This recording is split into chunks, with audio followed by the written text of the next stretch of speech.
কিশোর গ্যাংয়ের একটাও ছাড় পাবে না। আর তাদেরকে যারা বাতাস দিয়েছে, তাদেরকে যারা মন্ত্রণা দিয়েছে, হ্যাঁ, আসিফ নজরুল থেকে রেজওয়ানা হাসান বা আশিক চৌধুরী থেকে লুৎফি সিদ্দিকী, এদের কারো নিস্তার থাকবে না। আমরা বারবার বলছি, বাংলার জনগণ খুব ভয়াবহ এবং তারা সময় পেলে কারো পিঠের চামড়া রাখে না। সুতরাং এদেরকে বলবো, ছাত্র জনতার লাশের উপরে দাঁড়িয়ে থাকার যে রাজনীতি তোমরা করেছো, এর চাইতে দেশবাসীর কাছে ক্ষমা চাও, আওয়ামী লীগের কাছে ক্ষমা চাও, 32 নম্বরে গিয়ে সেখানে গিয়ে নিজের পাপ মোচন করো। অবশেষে দেখা যাবে, তখন আমরা সিদ্ধান্ত নেবো কি করবো, কিন্তু কাউকেই ছাড় দেয়া হবে না। কার হাতে নিরাপদ মনে করছেন? দেশটা আওয়ামী লীগ ছাড়া দায়িত্ব না, কোনো বেড়া দায়িত্ব না।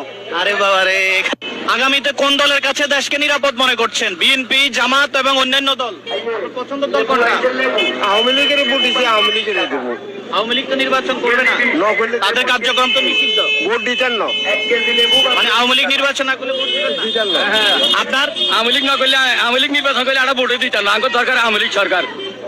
আওয়ামী লীগ সরকারকে, যত সরকার আছে এটি হালতু, এটি বিহারের সরকার, এটি করে কাজেন্দ্র, এটি সিন্ডিকেট করে গেল। দেশে কোনোদিন এরাও পয়সাও দেয় না, মূল্যও দেয় না, নিরপেক্ষ লোকের কোনো মূল্য দেয় না। এটি হ্যাঁ, আওয়ামী লীগ হলে আওয়ামী লীগ তো নিষিদ্ধ।